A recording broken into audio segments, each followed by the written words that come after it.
আজকে রুই মাছ করবো, 4 পিস রুই মাছ আছে। রুই মাছটা ভাজা বসিয়ে দিয়েছি, এবার মাছটাকে উল্টিয়ে দিচ্ছি।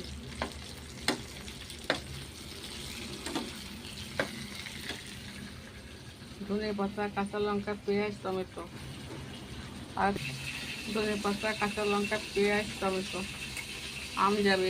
আমার মাছ ভাজা হয়ে গেছে, তুলে দিই। ধনে পাতা, পেঁয়াজ, লঙ্কা ফঙ্কা সব, এবার ফোড়ন দিয়ে দিলাম। দেখুন এইটা আছে ধনে পাতা, পেঁয়াজ, রসুন, কাঁচা লঙ্কা, টমেটো, আম। পরে দেখ ফোড়নটা হয়ে গেছে, এবার মশলাটা দিয়ে দিচ্ছি।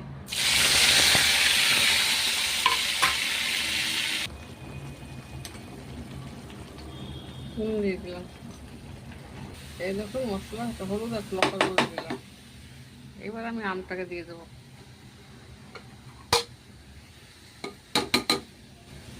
এবার আমটাকে দিয়ে দিলাম, এই দিয়ে রুই মাছ করবো। মশলা কষা হয়ে গেছে, হালকা একটু বাটার দিয়ে দিচ্ছি। দেখুন এবার মাছটা দিয়ে দেবো। তাই বন্ধুরা মাছটাকে দিয়ে দিলাম, এবার একটু চাপা ঢাকা দিয়ে দেবো, আস্তে আস্তে হোক। এইবারে মাছটাকে উল্টিয়ে দেবো, উল্টিয়ে দিয়ে দেখাচ্ছি।